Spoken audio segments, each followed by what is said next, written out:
13 முதல் 16 வரைக்கும் உள்ள வசனங்களை நாம் வாசிக்கலாம். எபேசியர் 2ஆம் அதிகாரம் 13 முதல் 16 வரை எல்லாரும் சேர்ந்து சத்தத்தோடு வாசிக்கலாம். முன்னே தூரமாயிருந்த நீங்கள் இப்பொழுது கிறிஸ்து இயேசுவுக்குள் கிறிஸ்துவின் இரத்தத்தினாலே சமீபமானீர்கள். எப்படியெனில் அவரே நம்முடைய சமாதான காரணராகி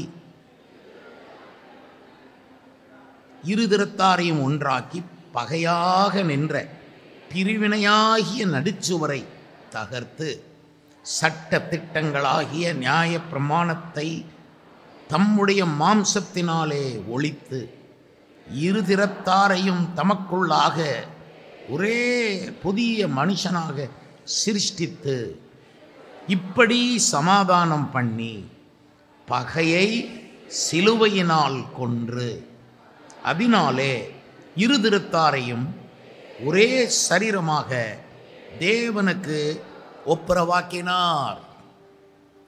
இன்னும் ஒரு வசனத்தை நாம் வாசிக்கலாம். அதை நீங்கள்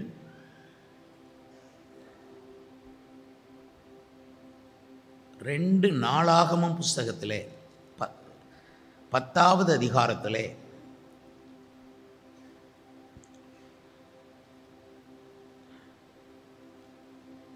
18-19 வாசிக்கலாம்.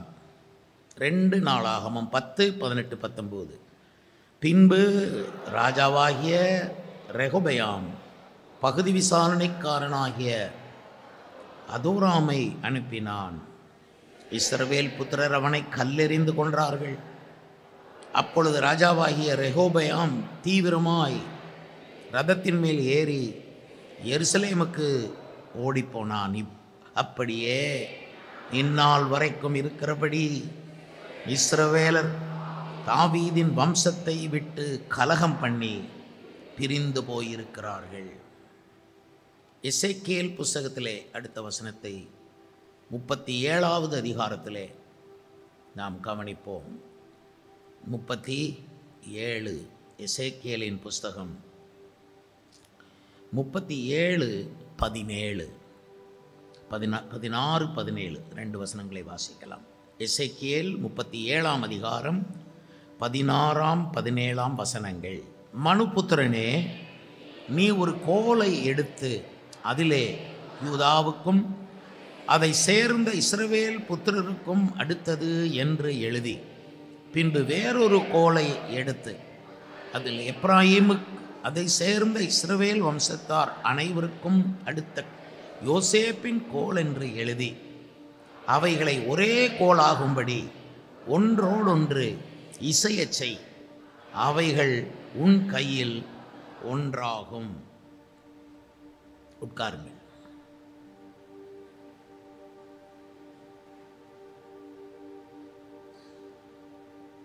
இயேசுவே சமாதானக்காரனர். எல்லாரும் சத்தமாய் 3 முறை சொல்லலாம். இயேசுவே சமாதானக்காரனர். இயேசுவே சமாதானக்காரனர். சமாதானக்காரனராகிய இயேசு இரு தரத்தாரையும் ஒன்றாக்கினார். பகையாக நின்ற பிரிவினையாகிய நடுச்சுவரை அவர் தகர்த்தார். பகையை சிலுவையினால் கொன்று அவர் இரு தரத்தாரையும் ஒன்றாய் இணைத்தார். எசேக்கியேல் புஸ்தகத்திலே நாம் வாசித்தது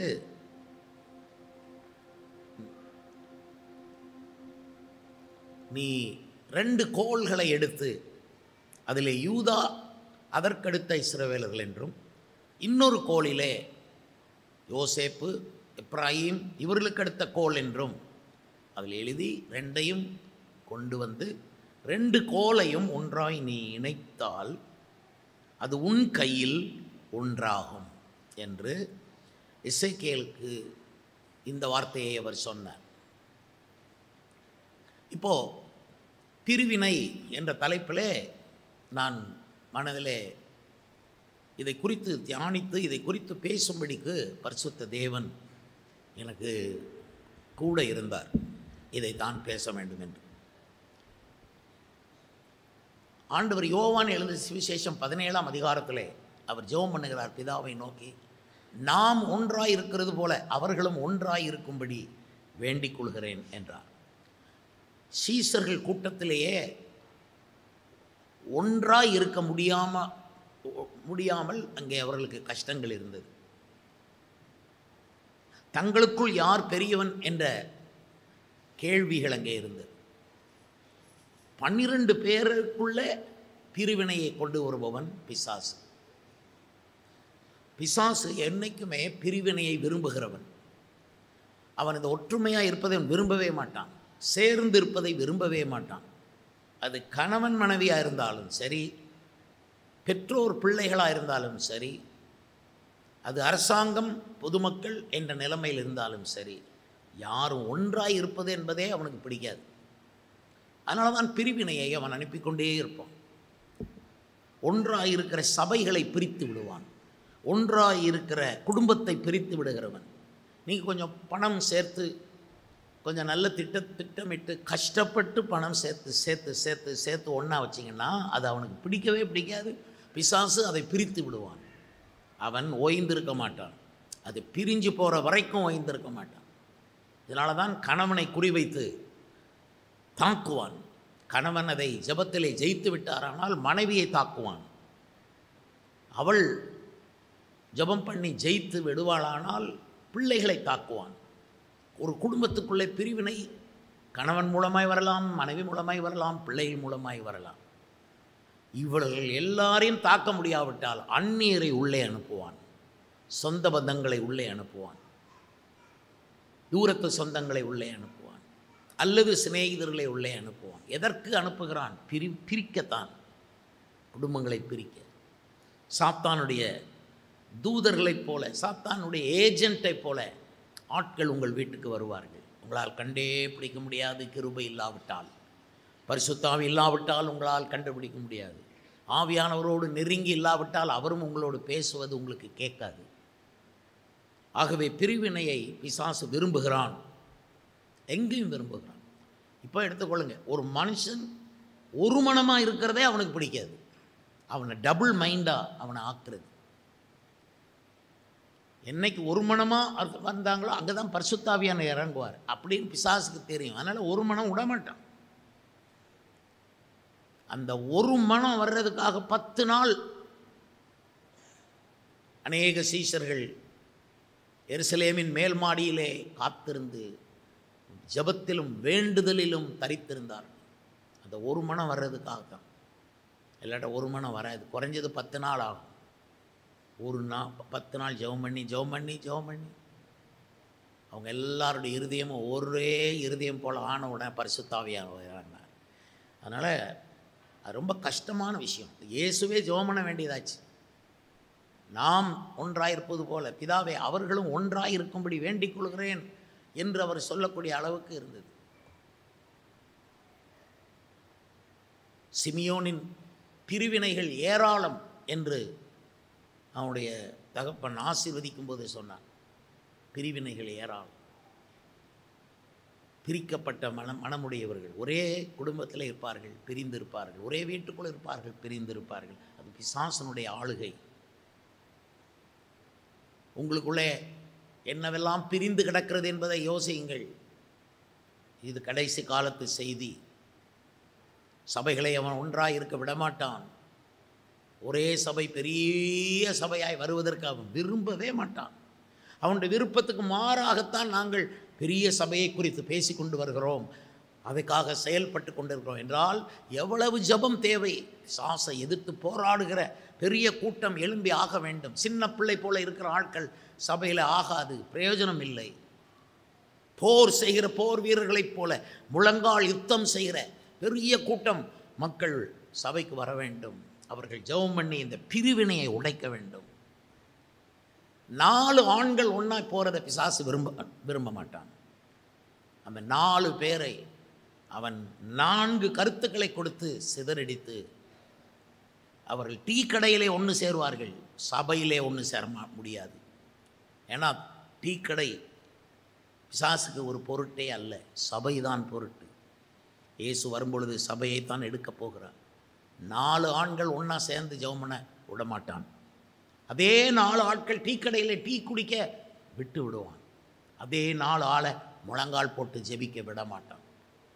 பிரிவினையை பிசாசு, அவனுடைய முதல் ஆயுதம் பிரிவினையின் ஆயுதம். ஆதாமும் ஏவாளும் ஒன்றாய் இருக்க வேண்டியது. சர்ப்ப வடிவத்தில் ஏதேன் தோட்டத்துக்குள் வந்து அவன் ஒரு இடத்துல நின்று பேசுகிறான். ஏவாள் தான் புறப்பட்டு கணவனை விட்டு பிரிந்து போனவள் ஏவாள். அதுதான் ஸ்திரீகள் பலவீன பாண்டம்னு பைபிள் சொல்லுது. கணவனை விட்டு பிரிந்து போய் சர்ப்பத்திட்ட பேச்சு கொடுக்கிறாள். பின்பு சர்ப்பம் சொன்னதை கேட்டு கனியை பறித்து புசித்து அதுக்கப்புறம் வந்து கணவனுக்கும் கொடுக்கிறாள். சாசுக்கு இடம் கொடுத்த பிறகு கணவன்கிட்ட வந்து என்ன பிரயோஜனம்? பிரிவினையை அங்கேயே விதைத்தான். இஸ்ரவேலின் 10 கோத்திரங்கள், 12 கோத்திரங்கள், அந்த 12 கோத்திரங்களுக்குள்ளே அவங்க ஒன்றா இருக்கிறது பிசாசுக்கு பிடிக்கவே பிடிக்காது. அதை பிரித்து விடுறதுக்கு வந்தான். அதை சேர்க்கிறதே பெரிய கஷ்டம். தாவீது 12 கோத்திரத்தையும் ஒன்றா சேர்த்து 12 கோத்திரத்துக்கும் தலைவர்களை வைத்து கொடிகளை வைத்து ஆரம்ப காலத்தில் இருந்த மாதிரியே அழகுபடுத்தினான். எல்லாம் ஒன்றா சேர்ந்து கர்த்தரை ஆராதித்தார்கள். பேரோசை உள்ள கைத்தாளங்கள், பல்லாயிரக்கணக்கான பலிகளை செலுத்தி கர்த்தரை ஆராதித்தார்கள். எல்லாரையும் ஒன்று சேர்த்தான். தாவீது ஜெபம் பண்ணி ஒன்று சேர்த்தான். துதித்து பாடி பாடி பாடி பாடி ஒன்று சேர்த்தான். சிதறி கிடந்த நிலங்களெல்லாம் ஒன்று சேர்த்து சுமார் 20,000 பரப்பளவுள்ள சாம்ராஜ்யமாக இஸ்ரவேல் சாம்ராஜ்யத்தை நிலைநாட்டினார் தாவீது. அதை கூட்டி சேர்த்து ஒன்றா ஆக்குறதுக்கு அவர் அவ்வளோ கஷ்டப்பட்டார். தீயையும் தண்ணீரையும் அவர் கடந்து போனார். மனுஷர் அவர் தலையின் மேல் ஏறி போன நிலை அவருக்கு ஏற்பட்டது. கண்ணீரை பானமாக பருகினார். சில நேரம் என் தேவனை ஏன் என்னை கைவிட்டீர் என்று தாவீது சத்தமிட்டு கதறினான். சங்கீதம் 22. இவ்வளவெல்லாம் கஷ்டப்பட்டு சாம்ராஜ்யங்களை ஒன்றா சேர்த்து எல்லாரும் ஒன்றா இருக்கணும்னு சொல்லி தாவீதுன்ற காலம், சாலமோன் காலம் வந்தது. சாலமோன் ஜெபம் பண்ணி கர்த்தரை பிடிச்சிட்டான். சாலமோனுடைய காலத்தில் பிசாசு முயற்சி எடுத்தான், முடியலை. காரணம், சாலமோன் ஆட்சிக்கு வந்த உடனே பலிபீடத்தை நாடி போனான். தேவனுடைய பலிபீடத்தை, இயேசு கிறிஸ்துவின் பக்கம் போய் முழங்கால் படியிட்டான். அங்கே தான் அவர் தரிசனம் அளித்து உனக்கு என்ன வேண்டும் கேட்டபோது இவன் ஞானம் வேண்டும் என்று கேட்டான். கர்த்தர் ஞானத்தையும் கேளாத ஐஸ்வர்யத்தையும் சகல மனுஷருடைய தயவையும் கொடுத்து சாலமோனுடைய காலத்தில் எல்லாம் ஒன்றா இருந்தது. பரிசைகளை செய்து வைத்தான், பொன்னினால் பரிசைகளை செய்து வைத்தான், பொன்னினால் சிங்காசனத்தை ஸ்தாபித்தான். அவன் எல்லாம் தங்கமயமாக தான் இருந்தது. ஆக்சுவலி சாலமோனுடைய காலம் பொற்காலம். அப்படி அவ்வளத்தையும் ஒன்றா இணைச்சி வச்சிருந்த காலம்.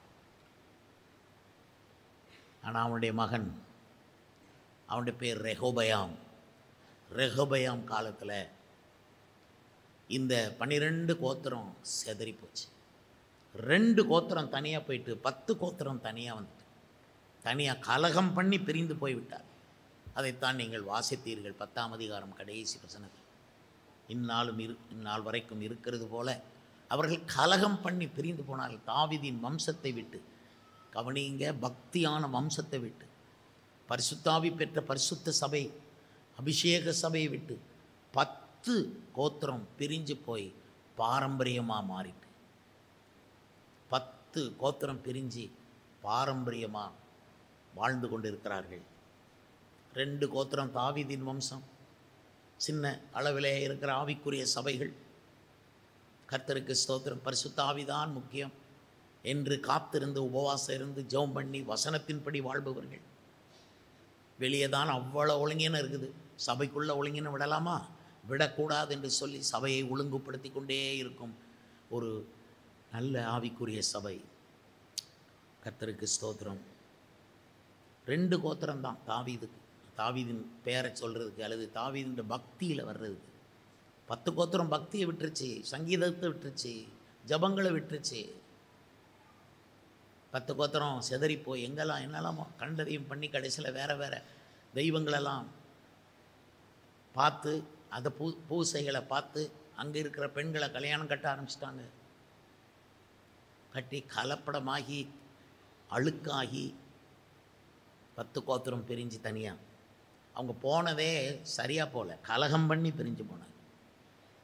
கலகம் பண்ணி போகிற கலகத்தை மையமாய் வைத்து வாழும் அவனும் ஒரு நாள் நல்லா இருக்க மாட்டாங்க தானே. அவங்களுக்கு அடிக்கடி பிரச்சனை, யுத்தமும். அவங்களுக்குள்ள சரியான ராஜா ஒருத்தன் கூட எழும்பலை. எழும்பின ராஜாலாம் குடிகாரன், எழும்பின ராஜா எல்லாம் கர்த்தருக்கு விரோதமாக பேசுகிறவன், ஆகாப் மாதிரி, யேசபேல் மாதிரி. எழும்பின ராஜா எல்லாம் கர்த்தருடைய விதிமுறைகளை தாண்டுறவனாக தான். இவங்களே எப்படி தாண்டும்போது மக்கள் எவ்வளோ தாண்டுவாங்க. ஆகவே 10 கோத்திரம் தனியாக பிரிஞ்சு போச்சு. 2 கோத்திரம் தாவீதுன்ற வழியிலேயே போய்கிட்டு இருந்தாங்க. அதில் நல்ல நல்ல ராஜாக்கள் வந்தாங்க. உத்தமர்கள் கர்த்தருடைய பார்வையிலே செம்மையானதை செய்து வந்தார்கள். அதான் தாவீது பக்தியின் பாதையில் வந்தவங்க விக்கிரகங்களெல்லாம் மாற்றினாங்க, விக்கிரகங்களை நொறுக்கி போட்டாங்க, விக்கிரக தோப்புகளை வெட்டி அழித்து போட்டார்கள், இந்த கள்ள தீர்க்கதரிசிகளை பிடித்து அழித்து கொன்று போட்டார்கள். தேவனுடைய வழி சரியான சத்தியம், சரியான 2 பார்த்தீங்களா. 12 கோத்திரம் கூட ஒன்றா இருக்க பிசாசுக்கு பிடிக்காது, பிரித்து விட்டான். இப்படி அது பிரிகிறதுக்கு காரணமாக இருந்த ஒரு ஆள் யார் என்றால் சாலமோனுடைய குமாரனாகிய ரெகொபயாம் என்பவன். இந்த பேரை மறக்காது. இது 2 நாளாகமத்தில் நம்ம இந்த பகுதியில் 12ஆம் 10ஆம் அதிகாரத்திலிருந்து ஒரு 10-15 அதிகாரம் வரைக்கும் இது விஷயமாய் சொல்லப்பட்டிருக்கிற அநேக பல காரியங்களை நான் உங்களுக்கு சொல்லப்போகிறேன். எல்லாரும் நிமிர்ந்து ஒரு அல்லேலூயா சொல்லுங்கள். அல்லேலூயா. ஏன் அந்த பிரிவினை உள்ளே வந்தது? அதுக்குத்தான் நான் 7 காரணங்களை சொல்ல போகிறேன். இந்த ரெகொபயாம் அவன் உள்ள உடைக்கப்பட்டவன், அவன் ஸ்பிளிட்டட் பர்சனாலிட்டி என்று ஆங்கிலத்திலே சொல்லலாம். உள்ளுக்கு ஸ்பிளிட்டாகி கிடக்கிறவன், அவன் எதை செஞ்சாலும் ஸ்பிளிட் தான் ஆகும். நான் விசுவாசிகளை கவனித்து பார்த்துருக்கிறேன். ஏன்னா அவர்கள் தான் நம்முடைய ஆராய்ச்சி, வேறு உலகத்தை நான் ஆராய்ச்சி பண்ணுறது இல்லை. ஆட்களை பார்க்கும்போது இந்த விசுவாசிகள் இவங்களே உள்ளுக்கு டபுள் மைண்டடாக இருப்பாங்க, ஸ்பிளிட்டட், இரு மனம் உள்ளவன், தன் வழிகள் எல்லாம் நிலையற்றவன். இவங்களே உள்ளுக்கு டபுளாக இருப்பாங்க, ஸ்பிளிட்டடாக இருப்பாங்க, உடைஞ்சு இருப்பாங்க, பிரிவினையாக இருப்பாங்க. கர்த்தருக்கும் பாகாலுக்கும் இடம் கொடுப்பாங்க, தேவனுக்கும் உலகத்துக்கும் இடம் கொடுப்பாங்க. அதுவும் பரவாயில்ல, இதுவும் பரவாயில்ல. இவனே உடைக்கப்பட்டவன். அது கல்யாண வீடுகளில் தெரியும், சுத்தமாக தெரியும். இவன் பிரித்தெடுக்கப்பட்டவனா உலகத்தையும் பிடிச்சி இழுத்து உள்ளே போடுவான். பிள்ளைகள் மேலே ஆசீர்வாதத்தை தானே போடணும், இவன் உலகத்தை பிடிச்சி இழுத்து பிள்ளைகள் மேலே சாபத்தை அள்ளி போடுவான். தாய் தகப்பன்மார். ஒரு ஆவிக்குறி சபையில் வந்தாச்சு, பாஸ்டர் சொல்லட்டும் என்ன சொல்கிறாருன்னே கேட்க மாட்டாங்க, சொந்தக்காரங்க சொல்கிறத கேட்பாங்க. அதாவது ரட்சிக்கப்படாத சொந்தக்காரங்க சொல்கிறத கேட்டு நம்ம ஒன்று செய்யும்போது பிரிவினை தான் வரும். எதுக்கு நிறைய குடும்பங்களுக்குள்ள பிரிவினை, கணவனுக்கும் மனைவிக்கும் பிரிவினை, சொந்தக்காரங்களுக்குள்ள பிரிவினை, பிள்ளைகளுக்குள்ள பிரிவினை, பெற்றோருக்கும் பிள்ளைகளுக்கும். அது பிசாசுக்கு பிடிக்காதே. எல்லாம் ஒன்றா சேர்ந்துருக்கு, பிடிக்கவே பிடிக்காது. நீங்கள் ஒன்றா ஜெபம் பண்ணுறது அவனுக்கு பிடிக்காது, நீங்கள் ஒன்றா சேர்ந்து சபைக்கு வர்றது அவனுக்கு பிடிக்காது, ஒன்றா ஞானஸ்நானம் எடுக்கிறது அவனுக்கு பிடிக்காது. அதனால் விடவே மாட்டோம். அதுக்கு காரணம் என்னென்னா நீங்கள் தான் காரணம். நீங்கள் இப்படி பிரிஞ்சு கிடக்கிறதுக்கும் பிரிவினையான ஆளாக எல்லாமே டபுளாக இருந்தால் பரவாயில்லையே. இருக்கிற 1-2 உடைஞ்சு போய் கிடக்குது. நான் உடைந்த பாத்திரம் போல் ஆனேன் என்று அவன் சொன்னது போல. ஒரு 7 காரணங்களில் முதல் காரணம் என்னென்னா, இந்த ரெகொபயாம் தன்னோடு வளர்ந்த வாலிபர்களுடைய சொல் பேச்சைத்தான் கேட்டானே தவிர முதியோருடைய ஆலோசனையை கேட்கவில்லை. That's the first fault. ஆனால் இவன் ராஜா ஆன உடனே கொஞ்சம் யங்காக இருக்கிறவன் இந்த காலத்தில் அல்லது ராஜாக்கள் காலத்தில் பொதுவாகவே யங்கான ஒரு ராஜாவாக இருந்தாலும் மந்திரிமார்களை பழைய ஆட்களை வச்சுருப்பாங்க. அவங்களுக்குள்ள ஆலோசனை நிறைய இருக்கும். 4-5 மந்திரிகளை வச்சுருப்பாங்க. ராஜாவுக்கு ஆலோசனை கொடுக்க மந்திரிகள் கொடுப்பாங்க. இப்போ உள்ள மந்திரி சபை மாதிரி கிடையாது. நீ அந்த ஊரில் போய் தேர்தல் வேலையை கவனி, இந்த ஊரில் போய் இது கிடையாது. அப்போ ராஜாவுக்கு என்ன செய்யணும்னு ஆலோசனை சொல்லணும். எதிரிகள் யுத்தத்துக்கு வராங்கன்னா மந்திரிமார்களை கூப்பிட்டு என்ன செய்யணும், அவங்க தான் ரொம்ப காலம் இருந்திருப்பாங்க. ரொம்ப அனுபவம் பெற்ற முதியோருடைய ஆலோசனையை அவன் தள்ளினான். 2 நாளாகமம் 10ஆம் அதிகாரத்தில் 8ஆம் வசனத்தில் சொல்லப்பட்டிருக்கிற அவன் முதியோரின் ஆலோசனையை தள்ளி தன்னோட வளர்ந்த விளையாட்டு பிள்ளைகளுக்கு என் கூட விளையாடணும், என் கூட டீ கடையில் வரணும், என் கூட வந்து நான் பண்ணுற தவறுகளெல்லாம் நீயும் பண்ணணும். இப்படி வாலிபர்கள்லாம் எவ்வளோ ஜாலியாக இருக்க பார்க்குறாங்க. வாலிபர்கள் முதியோருடைய ஆலோசனையை கேட்காது தான் இன்றைய வாலிபர்கள் வீக்காக போகிறாங்க, ரொம்ப வீக்காகிட்டாங்க. நான் பேசுகிறது மொத்த தமிழ்நாடு. இளைஞர்கள் எவ்வளோ பவராக நான் பார்த்துருக்கேன். எரிந்து பிரகாசிக்கிற ஒளியாக இருந்தவங்களை பார்த்துருக்குறேன். எழும்பி பிரகாசி உன் ஒளி வந்ததுங்கிற வார்த்தை இப்போ உள்ளவங்களுக்கெல்லாம் பொருந்துகிற மாதிரி எனக்கு தெரியல. நான் நிறைய பேரை பார்த்துருக்கேன், ரொம்ப பவர்ஃபுல் பீப்புளை பார்த்துருக்குறேன், யங் பீப்புள். முதியோருடைய ஆலோசனையை கேட்குறதுக்கு நான்லாம் ரொம்ப விரும்புவேன்.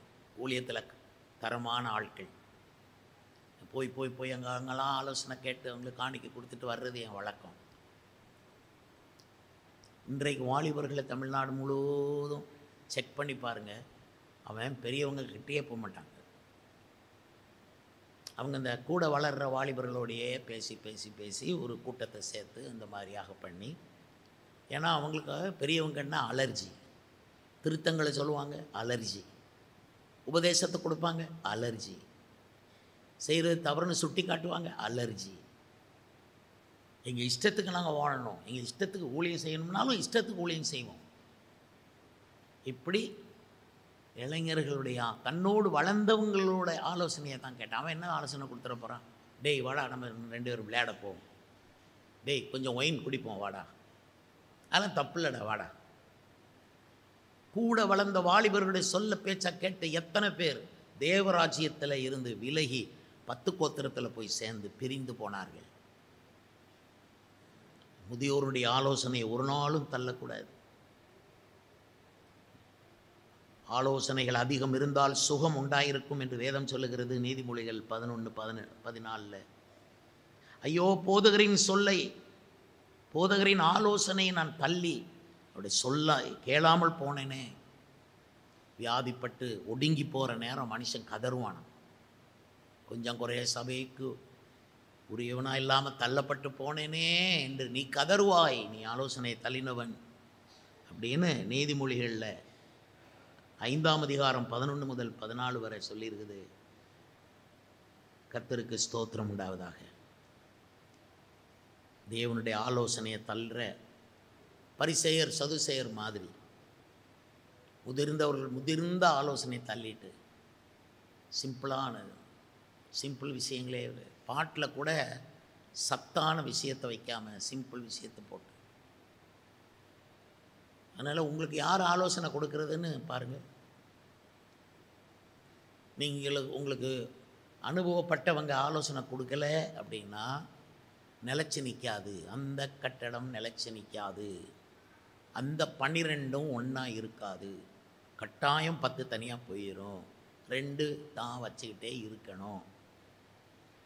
ஸோ முதியோருடைய ஆலோசனை தள்ளினான் என்பது முதல் விஷயம். 2வது விஷயம், 2 நாளாகமம் 11:23 வாசிக்கும்போது, அவன் புத்தியாய் நடந்து யூதா பென்யமீனுடைய எல்லா தேசங்களிலும் உள்ள அரணான சகல பட்டணங்களிலும் தன் குமாரர் யாவரையும் பிரித்து வைத்து அவர்களுக்கு வேண்டிய ஆகாரத்தை கொடுத்து அவர்களுக்கு அநேகம் பெண்களை தேடினான். இதில் என்னத்தை கண்டுபிடிக்க முடியுது? அவனுடைய ஃபால்ட்டு கண்டுபிடிக்க முடியாது. அவன் புத்தியாக தான் நடந்திருக்கான், நல்லதான பாஸ்டர் போட்டிருக்கு. அப்படி இல்லை.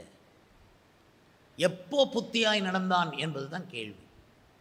கோத்திரங்கள் 10 பிரிஞ்சு போனதுக்கப்புறம் ரொம்ப புத்தியாக நடக்கானான். 10 போயிட்டுது. அதுக்கப்புறம் நீ புத்தியாக நடந்த எண்ணத்துக்கு இவனுக்கு என்ன பேர் தெரியுமா? காலதாமதமானவன். இவன் அக்யூரேட் அந்த கரெக்ட் டைமில் புத்தியாக நடந்திருந்தா 10 விட்டுருக்க மாட்டான். முதியோருடைய ஆலோசனையை கேட்டு நடந்திருப்பான். அங்கெல்லாம் விட்டுட்டான். கடைசியில் பிரச்சனை வந்துட்டுது, 10 போயிட்டு இழப்பெல்லாம் வந்து கஷ்டப்பட்ட பிறகு தான் அப்புறம் உணர்வடைந்து அப்புறம் புத்தியாக நடக்கிறாராம். 12:6 கூட பார்க்கலாம் அதை. அப்பொழுது இஸ்ரவேல் பிரபுக்களும் ராஜாவும் தங்களை தாழ்த்தி கர்த்தர் நீதி உள்ளவர் என்றார். எப்போ? அதான் பிரச்சனை. எப்போ தாழ்த்தின? நீ 10 போனதுக்கப்புறம் நீ தாழ்த்தியிருக்க. உன் சொத்துக்களெல்லாம் போன பிறகு தாழ்த்தியிருக்க. உன் குடும்பம் பிரிஞ்சு சின்ன பின்னமான பிறகு நீ தாழ்த்தியிருக்க. வியாதி வந்து உன்னை கொடுமைப்படுத்தி உன் வீட்டில் சில பேர் செத்து போன பிறகு நீ உன்னை தாழ்த்தியிருக்க. ஏன் முந்தைய உன்னை தாழ்த்தலை? நீ காலதாமதமானவன். எதையும் காலதாமதமாக பண்ணுறது. நீ முன்ன அட்வான்ஸ் கொடுக்குற மாதிரி தேவனுக்கு முன்னதாக நம்ம ஜெபம் பண்ணியிருக்கணும், காப்பாற்றிருக்கலாம். கல்யாணம் ஆன உடனே ஜெபத்தில் இறங்கிடணும்.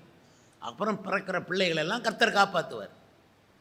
நீ பிள்ளை பிறக்கும் போதும் ஜெபம் பண்ணலை, பிள்ளையெல்லாம் வளர்ந்து நீ கடைசியில் அவன் ஒரு பொல்லாதவனாக மாறி குடிகாரனாக மாறினதுக்கப்புறம் புத்தியாய் நடந்து நீ தேவனுக்கு முன்பு உன்னை தாழ்த்துற. உன்னை தாழ்மை ரொம்ப டிலே, காலதாமதம். இந்த மாதிரி காலதாமதம் பண்ணுறவங்க அத்தனை பேர் லைஃப்பை செக் பண்ணி பாருங்கள். 10 இழந்திருப்பாங்க, 2 வச்சுக்கிட்டு தொங்கிட்டு இருப்பாங்க. எனக்கு ரொம்ப வாரம் 10 இழந்திருப்பீங்க. நீங்கள் 2 வச்சுட்டு நீங்கள் பேசாமல் வந்துட்டுருக்கீங்க. நீங்கள் மனம் திரும்பி இருக்கீங்க, ஆனால் காலதாமதமாக. ஞானஸ்நானம் எடுத்தீங்க, காலதாமதமாக. பைபிள் சொல்லுது, இனி தாமதிக்கிறது என்ன? நீ எழுந்து கர்த்தருடைய நாமத்தை தொழுது கொண்டு ஞானஸ்நானம் பெற்று உன் பாவங்கள் போக கழுவப்படு. ஏன் டிலே பண்ணுற?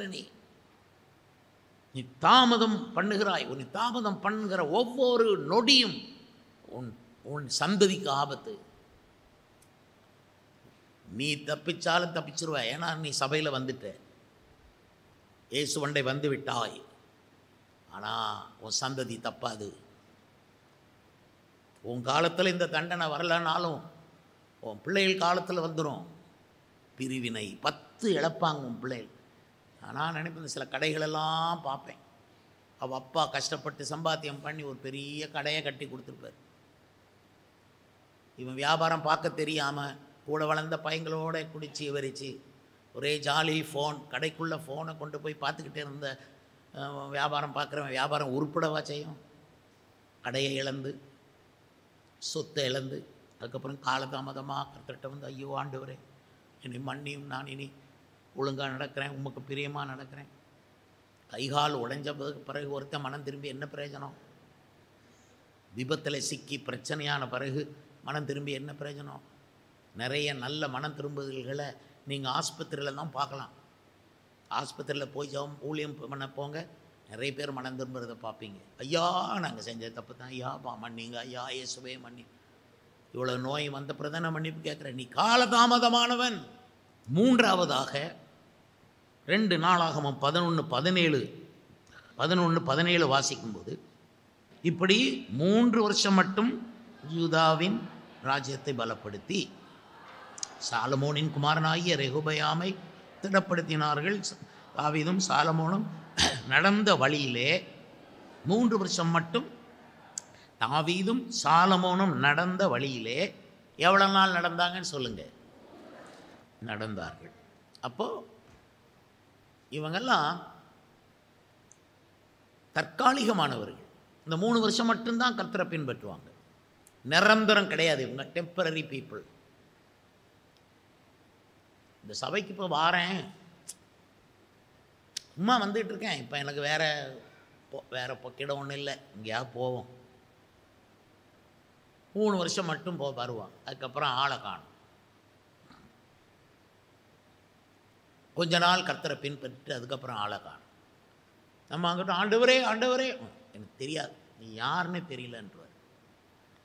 டச் வச்சுக்கிட்டே இருக்கணும். நீ எந்த ஊருக்கு போய் வேலைக்கு போனாலோ படிக்க போனாலோ டச் வச்சுக்கிட்டே இருக்கணும். சபையோட, பாஸ்டரோட, இயேசுவோட டச் வச்சுக்கணும். ரெண்டாவது சபை பாஸ்டரோட, மூணாவது சபையோட டச் வச்சுக்கிட்டே இருக்கணும். மெய்யான திராட்சை செடியாகி இயேசுவோட இணைஞ்ச ஒரு கொடி தான் பாதுகாப்பு. வெட்டுண்டு தரையில் போட்டாச்சு, வாடி கருகி போய்விடும். பிசாசு அதைத்தான் செய்ய வருவான். உன்னை பிரித்து விடுவான், கட் பண்ணி பிரித்து விட்டுருவான். சபையை விட்டு பிரித்து விட்டுருவான், இயேசுவை விட்டு பிரித்து விட்டுருவான். உலகத்தில் இருக்க வெயில் உண்மையில படும், வெயில் பட்டு உலர்ந்து போவாய். உன் ஸ்பிரிச்சுவல் லைஃப் உலர்ந்து போகும். நான் நிறைய கவலைப்படுவது உண்டு. உங்களுக்கு என்ன கவலையெல்லாம் தெரியாது. நிறைய கவலைகள் எனக்கு இருக்குது. அதில் ஒரு கவலை, என் கையினால் ஞானஸ்நானம் எடுத்தவங்களை காணோம். அவங்க எந்த ஊரில் இருக்க, நிறைய பேர் ஆயிரக்கணக்கில் ஞானஸ்நானம் எடுத்திருக்காங்க. ஆனால் அவங்க எந்தெந்த ஊரில் இருக்காங்களோ தெரியல. எனக்கு அது எந்த ஊரில் இருக்காங்கங்கிறது கவலை கிடையாது, கர்த்தருக்குள்ளே இருக்காங்களா. நிறைய பேர் ஞானஸ்நானம் எடுத்துகிட்டு மறுபடியும் அந்த 10 கோத்திரத்தில் போய் சேர்ந்துக்கிட்டாங்க.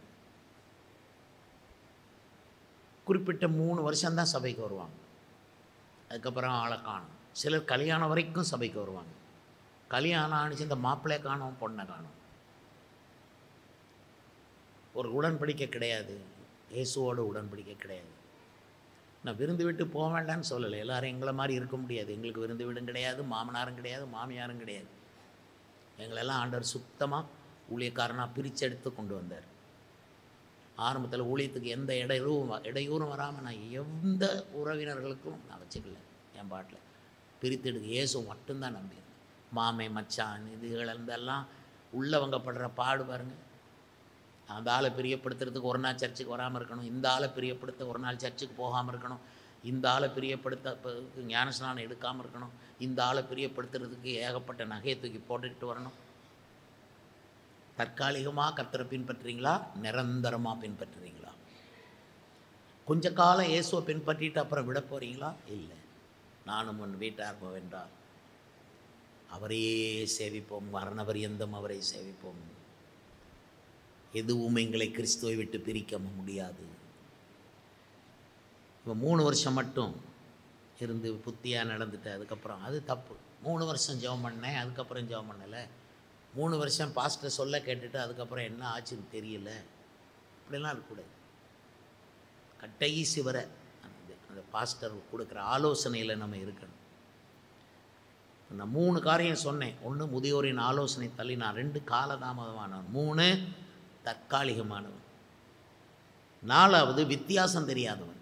இதனால் 12:8 கர்த்தர் போட்டு வச்சார்.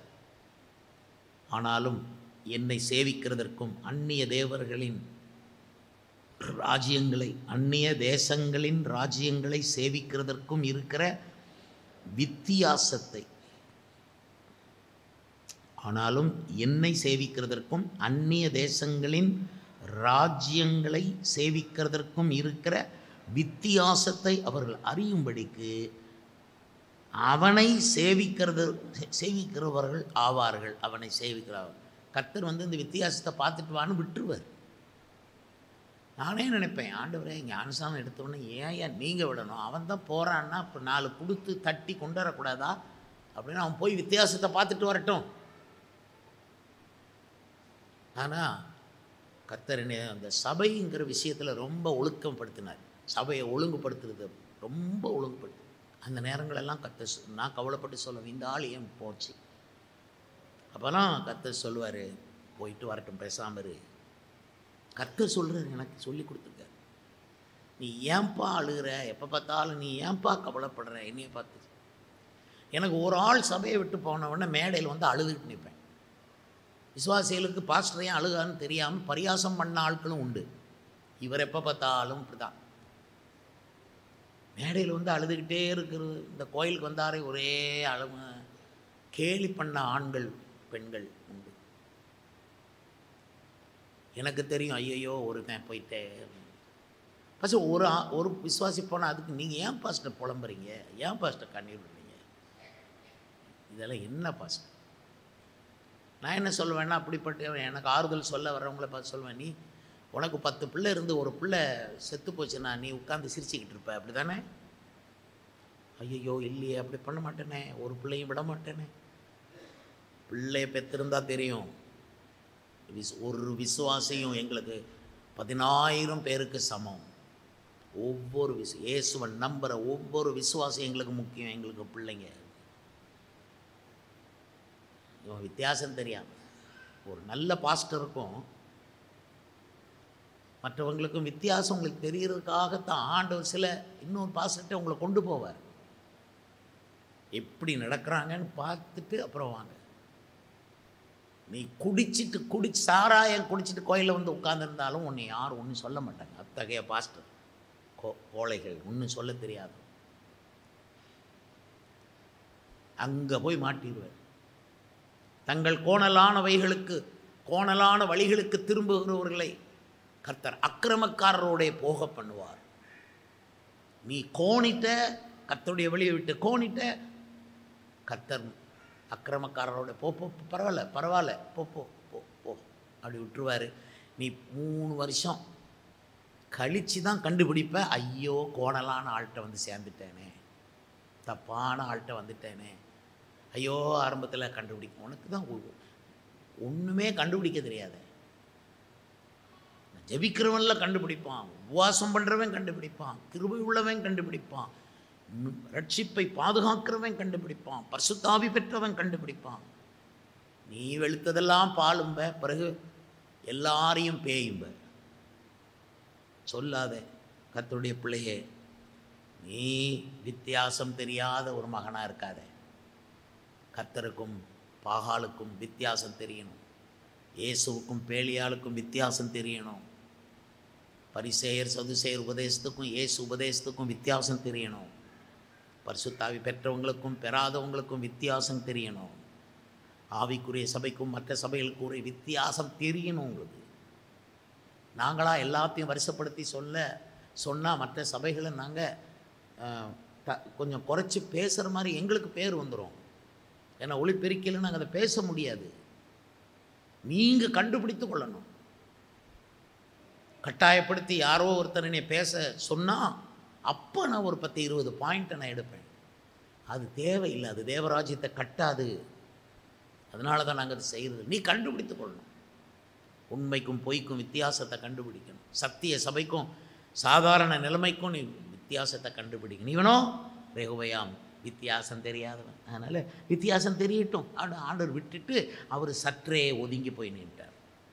5ஆவதாக 2 நாளாகவும் 12:1 வாசிக்கும்போது, ரெகொபெயாம் ராஜ்யத்தை திடப்படுத்தி தன்னை பலப்படுத்தி கொண்ட பின் அவனும் அவனுடைய இஸ்ரவேலர் அனைவரும் கர்த்தருடைய நியாயப்பிரமாணத்தை விட்டு விட்டார். இப்போ பாருங்கள், அது வரைக்கும் நியாயப்பிரமாணம், சபைக்கு ஒழுங்காக போகிறது, அதுக்கப்புறம் காணி கொடுக்கறது, தசம்பாகம் கொடுக்கறதெல்லாம் கரெக்டாக பண்ணுறது.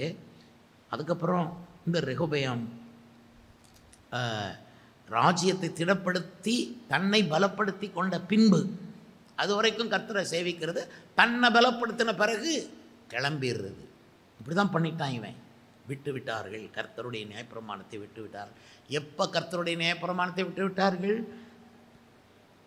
ரெகொபெயாம் ராஜ்யத்தை திடப்படுத்தி தன்னை பலப்படுத்தி கொண்ட பின்பு. இதனால தான் இந்த மாதிரி ஆட்களுக்கு சந்தர்ப்பவாதி அப்படின்னு நான் பேர் கொடுக்குறேன். சந்தர்ப்பவாதியாக வருவாங்க. அவங்க தங்களை பலப்படுத்துகிற வரைக்கும் இருப்பாங்க, அதுக்கப்புறம் கிளம்பிடுவாங்க. என்கிட்ட எவ்வளோ பேர் வந்தாங்க அந்த மாதிரி. அவங்க முழு மனசு இங்கே இல்லை. ட்ரைனிங் எடுக்க மாதிரி நான் நைஸாக வந்து என்கிட்ட, பாஸ்டர் உங்களை மாதிரி ஒரு நல்ல பாஸ்டரை நாங்கள் கண்டதே இல்லைம்பாங்க. நான் அதை நம்பணும், நம்பி ரொம்ப சந்தோஷப்படணுமா. அதை அவர் சொல்லுவார் என்கிட்ட, ஐயா நீங்கள் பாடும்போது பரலோகமே இறங்கிச்சு எல்லாம் சொல்லுவார். 4 சபையில் 2 வருஷம் இருப்பார். தன்னை பலப்படுத்தி கொள்வார். அவருக்காக ஜெபம் பண்ணி எல்லாம் சரியாகி, இந்த நோயும் போய் பேயும் போய் பிரிந்து போன பிள்ளைங்கள்லாம் ஒன்று வந்து சேர்ந்து நல்லா ஆயிடுவாங்க.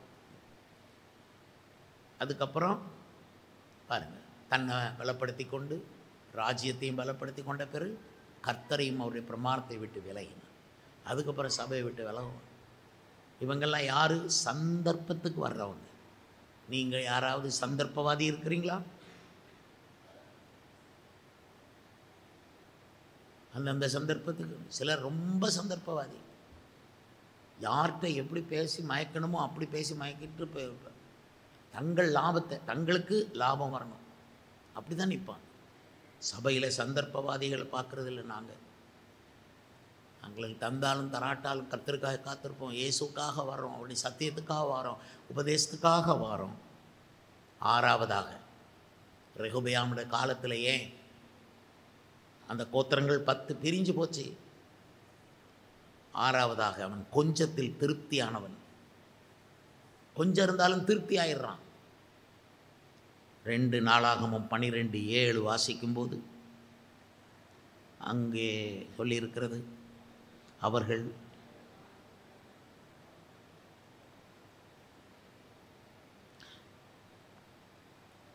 வாசிக்கலாம். 2:17 அவர்கள் தங்களை தாழ்த்தினதை கர்த்தர் கண்டபோது கர்த்தருடைய வார்த்தை உண்டாகி அவர் சொன்னது, அவர்களை தாழ்த்தினார்கள், அவர்கள் தங்களை தாழ்த்தினார்கள், ஆகையால் அவர்களை அழிக்க மாட்டேன். என் உக்கிரம் சீஷாக்கை கொண்டு எருசலேமின் மேல் ஊற்றப்படாதபடி அவர்களுக்கு கொஞ்சம் சகாயத்தை கட்டளையிடுவேன். எவ்வளவு சகாயத்தை கட்டளையிடுவேன்? எவ்வளவு சகாயத்தை கட்டளையிடுவேன்? கொஞ்சம். கொஞ்சம் ஆண்டவர் கொடுத்தாலும் போதும்னு உட்கார்றவங்க இருக்காங்க இப்பவும். இவனும் கொஞ்சத்தில் திருப்தி அடைந்தவன். என்ன எப்படி சொல்ல முடியும்? 10 கோத்திரம் போனால் என்ன, 2ஆவது இருக்கே, 2 கோத்திரம் போதும்னு இருந்தானே, எவ்வளவு தப்பு. 12 பிள்ளைகளில் 10 செத்து போச்சு, 10 குடிகாரனாக போச்சு, 2 பிள்ளை ஒரு சர்ச்சுக்கு போகுது. ஆப்பா ரொம்ப திருப்தி. கொஞ்சத்தில் திருப்தி அடைகிறவர்கள் நீங்கள் நானும் கொஞ்சத்தில் திருப்தி அடைகிறவர்கள் இல்லை. ஆண்டு ஸ்தோத்திரம். எங்களுக்கு முழுமை தான் வேணும், பரிபூர்ண ஜீவன் தான் வேணும், மொத்தமும் எங்களுக்கு வேணும். இயேசுவனுடைய மொத்தமும் எங்களுக்கு வேணும். ஏதோ கொஞ்சத்தை கொடுத்துட்டு போங்க ஆண்டவர். நம்ம பிள்ளைங்கள், இயேசுவின் ரத்தத்தால் கழுவப்பட்ட பிள்ளைங்க, கொஞ்சத்தில் திருப்தி அடைய முடியாது. இயேசுனுடைய மொத்த சொத்தும் எனக்குரியது, அவருடைய மொத்த கிருபையும் எனக்குரியது, அவர் மொத்த அபிஷேகமும் எனக்குரியது, மொத்த ஞானமும் எனக்குரியது, அவருடைய அற்புத அடையாளங்கள் எனக்குரியது, அவருடைய ஆவியின் கனிகள் எல்லாம் என்னுடையது. ஆமாவா இல்லையா? கரங்களை அசைத்து என்னைக்கும் கொஞ்சத்தில் திருப்தி அடையாதீங்க. சின்ன வேலை, கொஞ்சம் சம்பளம், பரவாயில்ல அப்படின்னு அங்கே உட்கார்ந்துடாதீங்க. ஆரம்பத்துக்கு சரி, ஆனால் உட்கார்ந்துடாதீங்க. கொஞ்சத்தில் திருப்தி அடையாதீங்க. கர்த்தருக்கு ஸ்தோத்திரம். 7ஆவதாக, இந்த மனுஷன், இந்த ரெகொபெயாம் பற்றி பேசிக்கிட்டு இருக்கேன். 7ஆவது, இவன் தர குறைவில் பழகினவன், தரக்குறைவை ஏற்றுக்கொள்பவன். 2 நாளாகவும் 12:9, 10 வாசித்து பார்த்தால், அப்படியே எகிப்தின் ராஜாவாகிய சீஷாக் எருசலேமுக்கு விரோதமாய் வந்து கர்த்தருடைய ஆலயத்தின் பொக்கிஷங்களையும் ராஜாவுடைய அரண்மனை பொக்கிஷங்களையும் சாலமோனுக்கு செய்வித்த பொன் பரிசைகள் ஆகிய சகலத்தையும் எடுத்துக்கொண்டு போய்விட்டான். அவைகளுக்கு பதிலாக ராஜாவாகிய ரெகொபெயாம் வெண்கல பரிசைகளை செய்வித்து அவைகளை ராஜாவின் வாசற்படி காக்கிற சேவகருடைய தலைவரின் கையிலே ஒப்புவித்தான். எகிப்தின் ராஜா சீஷாக் வந்து பொன் பரிசைகளெல்லாம் எடுத்து போயிட்டான். தாவீது பொண்ணை சேர்த்தான், சாலமோன் பொன்னினால் பரிசைகளை செய்தான், பொன்னினால் அரண்மனையை கட்டினான், பொன்னினால் சிங்காசனத்தை மூடினான். எங்கேயும் பொன். சீஷாக் என்பவன் வந்தான், பொண்ணெல்லாம் உரித்து கொண்டு போயிட்டான், பரிசைகளையும் எடுத்து கொண்டு போய்விட்டான். அப்போ ரெகொபெயாம் என்ன பண்ணியிருக்கணும்? கர்த்தர்ட்ட ஆளணும். ஐயோ ஆண்டவரே, பொண்ணெல்லாம் தூக்கிட்டு போயிட்டானேன்னு அழுது மன்றாடி ஜெபம் கிருபை கேட்டு, ஆண்டவரே நான் வந்து புறப்பட்டு போகவா வேண்டாமா, நான் போய் யுத்தம் பண்ணி சீஷாக்க ஜெயிச்சு எங்களோட முற்பிதாக்கள் எங்களுக்கு சம்பாதித்து கொடுத்த பொன் பரிசைகளை நாங்கள் மீட்டு எடுத்துல கொண்டு வந்திருக்கணும். ஆனால் ரெகொபெயாம் அப்படி செய்யலை. பரவாயில்ல, தங்கம் போன என்ன, வெண்கலத்தில் செய்து வைப்போம்னு வெண்கலத்தில் பரிசைகளை செய்து வைத்தான். தரம் குறைந்த வாழ்க்கையில் திருப்தி அடைந்தவன் இவன். விசுவாசியெல்லாம் ரொம்ப தரமாக இருக்கணும், சபையெல்லாம் ரொம்ப தரமாக இருக்கணும். ஏன்னா இயேசு ரொம்ப தரமானவர். அவர் கோதுமை மணி, அவர் வைரம், அல்லேலூயா, அவர் பொன் என்று சொல்லலாம். அருமையானவர்களே, ஒப்பிட முடியாதவர். தன்னிகரற்ற தனிப்புருஷர். அல்லேலூயா, அல்லேலூயா, அல்லேலூயா. நான் பைபிள் காலேஜ் படிக்கும்போது லைப்ரரியனாக இருந்தேன். புஸ்தகங்களெல்லாம் அடிக்கிட்டு இருக்கும்போது அதில் ஒரு புக், தன்னிகரற்ற தனிப்புருஷர். இயேசுவை பற்றி அவ்வளவு முக்கியப்படுத்தி எழுதியிருக்கிற புஸ்தகம் எல்லாம் வாசித்து, இயேசுக்கு மனுஷங்க எவ்வளோ மதிப்பு கொடுத்துருக்காங்க, பரிசுத்தவான்கள். ஆகவே அவர் பொன்மயமான ரட்சிப்பை கொடுத்துருக்கிறார். இப்போ வர்ற ரட்சிப்பெல்லாம் பொன்மயமாக இல்லை,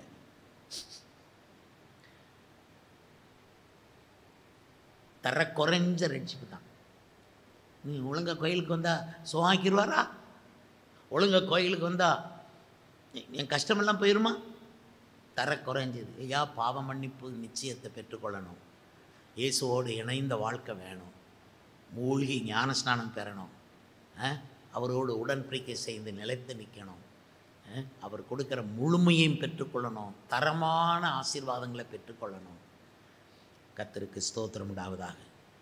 வெண்கலத்தில் செஞ்சு வச்சுட்டு அப்படி இருந்துட்டான். அப்போஸ்தலர்கள், ஆதி அப்போஸ்தலர் தரமான உபதேசத்தை ஏற்படுத்தினாங்க. 7 உபதேசங்கள் சபைக்கு. அந்த 7 உபதேசம்னா என்னன்னே தெரியாமல் இப்போல்லாம் சபை மக்கள் ஆயிட்டாங்க.